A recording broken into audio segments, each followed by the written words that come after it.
The Gospel of Mark. Why does the name Piso, as in Calpurnius Piso, appear within key statements? Among the majority of mainstream New Testament scholars, the traditional view that the authors of the canonical Gospels were Mark, Matthew, Luke, and John are doubted. However, the complexity of the reasons and the methodology scholars use to support their conclusions are not familiar to the general public.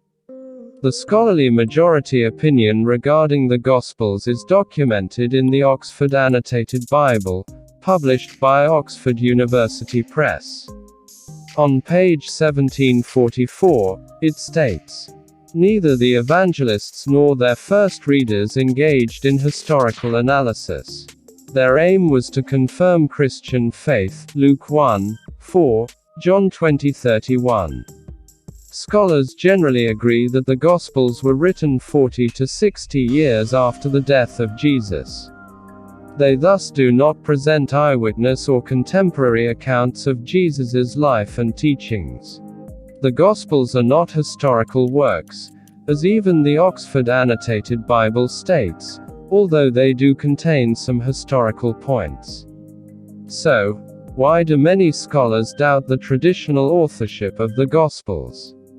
Well, when we compare what was written about Tacitus and his histories compared to what was written about the authors of the Gospels, the contemporary evidence for Tacitus is very strong. As Clarence W. Mendel states on page 345 in his Tacitus, the Man and His Work. Yale University Press, we have contemporary evidence suggesting the title, Historiae, was originally associated with Tacitus' histories. Pliny clearly referred to the work in which Tacitus was engaged as Historiae. Auguror nec me fallet augurium historias tuas immortales futuras, I predict, and my prediction does not deceive me, that your histories will be immortal. Book 7.33.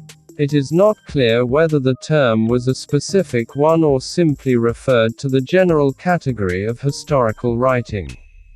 The material to which Pliny refers, the eruption of Vesuvius, would have been in the histories. Tertullian, Apologeticus Adversis Gens 16, and Ad Nations 1.11, cites the histories, using the term as a title, in Quinta Historiarum, Tacitus in the 5th book of his histories. It should be noted that this reference is to the separate tradition, not to the 30-book tradition, so that Historiae are the histories as we name them now.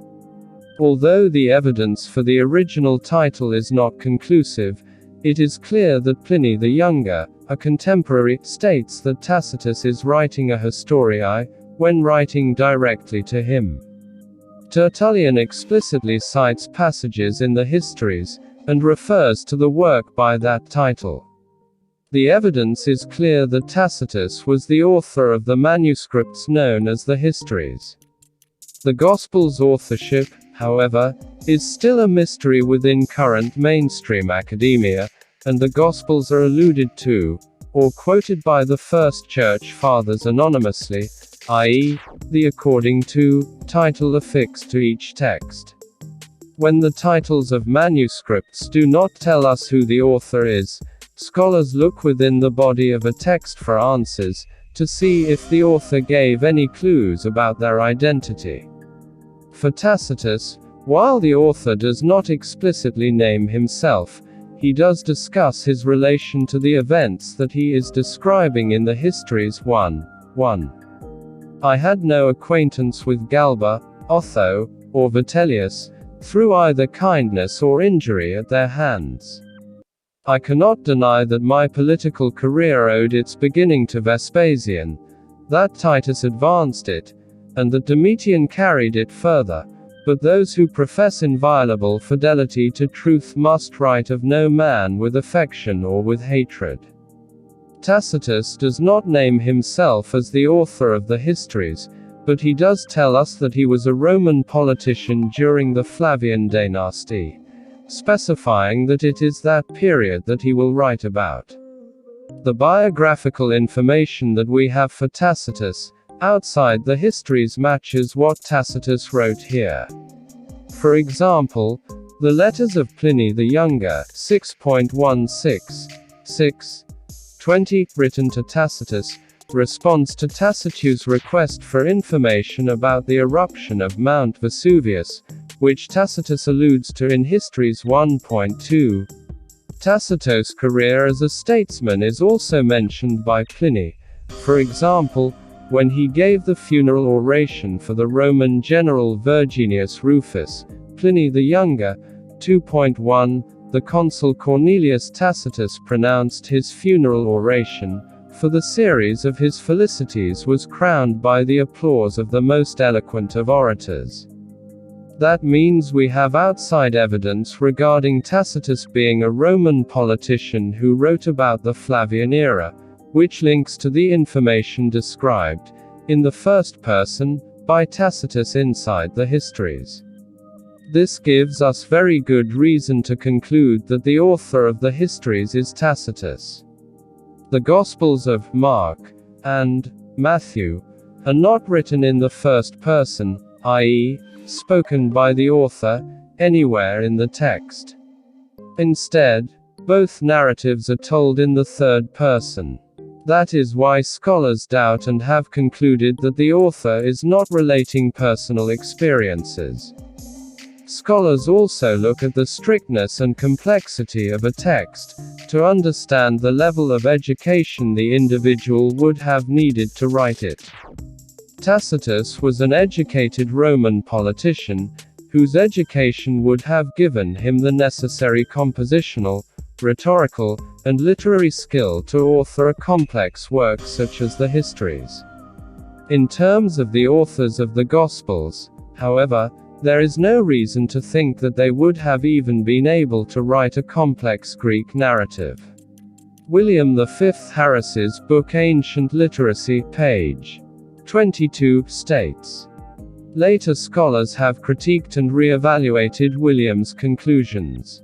For example, William Johnson, among others, in the volume, Ancient Literacies, questioned Harris's categorization of literate and illiterate.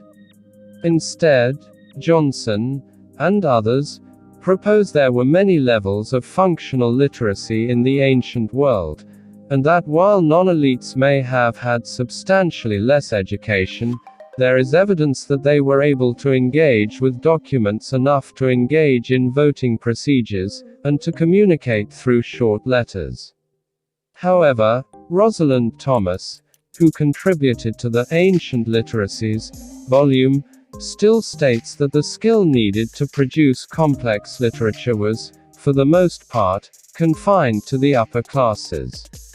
Rosalind Thomas explains, on page 23, that gossip, oral communication, heralds, and announcements were all essential.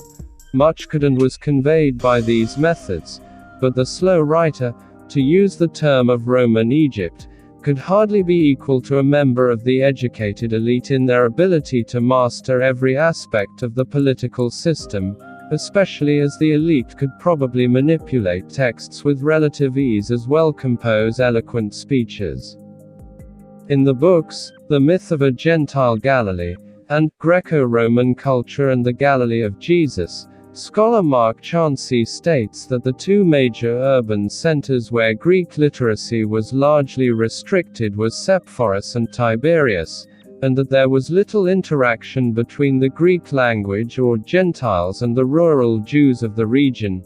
It is unlikely that the supposed authors of the Gospels would have even been given the necessary literary training in their own language, Aramaic, never mind Greek. There is an argument that an illiterate person, or partial literacy, may have dictated the complex prose in a foreign language.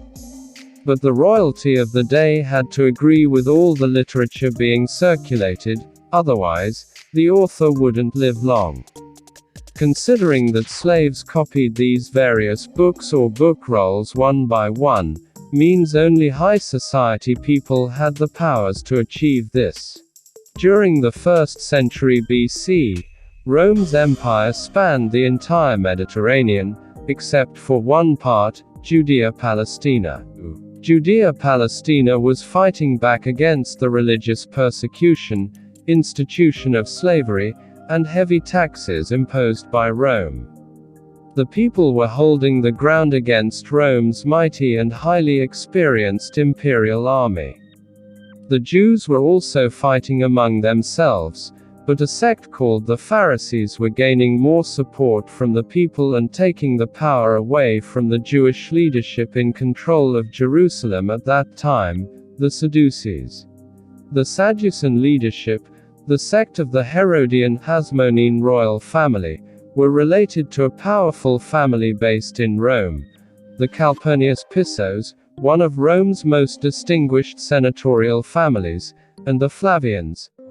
The Herodians, Pisos, and Flavians became extremely concerned at the fact that the Pharisees were continuing to gain immense support from the common people. This meant they were gradually taking power away from the Pisos and Flavians' relatives, the Herodians Hasmoneans. If the Pharisees succeeded, they would eventually have enough power to overthrow the aristocracy of Rome. At this time, the Piso family were involved in a conspiracy to overthrow Emperor Nero. The use of brute force to control the common people was not working, so the Piso family and close relatives formed a solution. That solution was to subtly manipulate the beliefs of the Jewish people, by using their scripture against them to create a new religion which incorporated both elements from the current Judaic literature, as well as features relating to other gods. Those gods included the Etruscan god Usil, who walked on water, the Egyptian god Osiris, who came forth from the tomb, Dionysus Bacchus, the god of wine, and the Greco-Egyptian god Aesculapius Serapis, the god of healing. The first gospel was named Mark, and contained Stoic philosophy which came from the work of Seneca. Bruno Bauer, a rationalist in philosophy, politics and biblical criticism, concluded that the New Testament Gospels were forgeries, that Jesus of Nazareth had never existed, and that religion was a form of self-delusion that fettered intellectual freedom. Bruno made this statement regarding Seneca. The Roman Stoic philosopher, statesman, and dramatist Seneca is mentioned nowhere in the parallel passages of the New Testament. Neither is Plato when a basic passage is borrowed from him. What Bruno was saying is that the authors of the New Testament used material from other authors and did not give them an acknowledgement or credit for that usage. Bruno also states, but the concurrence in style found between the main tenets of Seneca and the parallel passages in the New Testament remains in all these considerations, a sure proof that the authors of these parallels, like, e.g., the first ones with whom we began this chapter, had before their own eyes the writings of the Roman sage, i.e., Seneca. Fleury compared only the parallels between Seneca's short sentences or keywords and the Bible, but if one considers the stylistic form of composition and diction on both sides, one will realize that, on the part of the Roman, content and form develop as originals and have their natural motivation, whereas, in the New Testament, given material is sharpened to make new points. The Piso family would continue creating the literature and add further details, including a complete genealogy showing the new Messias, direct descent, from David, hoping this would add authenticity in the minds of the common people. The main member of the Piso family to continue this work was a man called Arius Calpurnius Piso, and his name is inserted into the Koine Greek scriptures.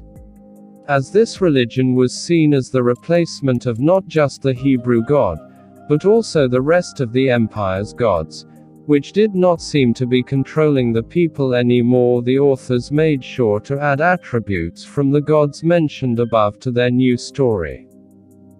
The name Piso in the Gospel of Mark. beginning with Mark 1:7. Mark 1:7 says, "Who is he that comes mightier than I? The Piso, Opiso, is me." He Arius Piso uses the Omicron, O, in front of his name and uses words like, after, before, or, behind, to give his name, Piso, in general. The O was a word is the, however, it interchanges with a. Therefore, it can also be seen as the initial, A, for Arius, which renders, Arius Piso. Mark 1:17 says, "And Jesus said to them, Come to me, the Piso Opiso, and I will make you to become, as fishers of men." Mark 1:20 says, "They went away with him, the Piso." Again, where it says, the Piso, it also reads, a, Piso, Opiso.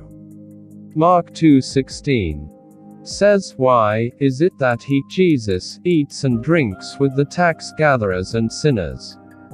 The Calpurnius Piso family were related to the Flavian family, who collected many taxes. So he, Arius Piso, comes from a family of tax gatherers and sinners through the Flavian side of his family. Mark 3:23 says, "How can Satan cast Satan out?" He is joking about his playing the part of both Jesus and Satan in this gospel. Mark 4:15 says, "Immediately comes Satan and Chi takes away re aus the word." When syntax comes in this sentence says, Satan is re aus Calpurnius, the word, the name, Piso, is automatically inclusive to the Calpurnius name. So it is saying here that Satan is Arius Piso, and that he is the word. Mark 8:33 says, Jesus rebukes Peter and says, "Get behind me, Satan, for thy thoughts are not of the things of God, but the things of men." In Greek this sentence says, "Get the Arius Piso me, Satan." When syntax comes into play, this sentence actually says, Jesus rebukes Peter Legion, "Get me, I am the Arius Piso, Satan, the shoe, God." Mark 8:34 says, "Whoever desires the Piso Opiso me to come, let him deny himself, and let him take up his own cross, and let him then follow me." Conclusion. As you can see from the information above, the name Piso appears within key statements 6 times within this gospel. Of course, if that was the total number of instances the name Piso appeared within the New Testament, then these findings could possibly be seen as mere coincidence. But the name Arius, C.K. Calpurnius, Piso also appears within key statements, phrases more than 10 times within the book of Revelation. For example, Revelation 7:14 has the phrase, "the blood of the Lamb," with the word, arnios, being used. The word for lamb, in Greek is arnion or amnos, but what was written in this instance was the word, arniou, which is, arnios, neither a Greek or Latin word for lamb, and the ias part at the end of arnias is typically a Latin ending. In this example, 2 different spellings for lamb were used, one correct and one incorrect. The word lamb in the phrase, "the blood of the Lamb," is spelled, arnios, but only a few lines later in 7:17 we have the word, lamb, again, but lamb is spelled correctly, as arnion, and there is no reason for this difference in spelling, unless of course to point to Arius, with the N replacing the R. To end, Sir Ronald Syme whilst investigating the various families of the aristocracy. Whilst he was examining the names mentioned by Pliny the Younger, he stated in his paper, People in Pliny.